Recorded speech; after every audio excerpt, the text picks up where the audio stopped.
नाज़िल लाड़काने में नई तामीर थींदड़ जगह ते मज़दूरी कंदड़ ॿ नौजवान पोरियत बिजली जी तार मां करंट लॻण सबबि फौत थी विया आहिनि। हुन हवाले सां अपडेट करे रहियो आहे मेरा टीवी जो रिपोर्टर कादिर जागीरानी। जी कादिर, इन हवाले सां अपडेट कजो।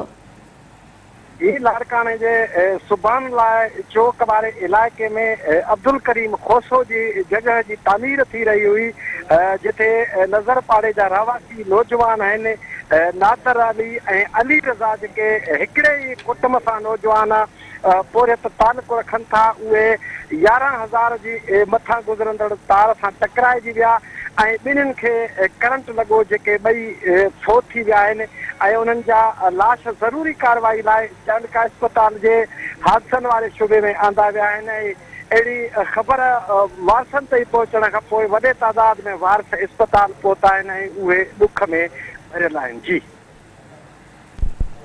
कादिर, तव्हांजी महिरबानी।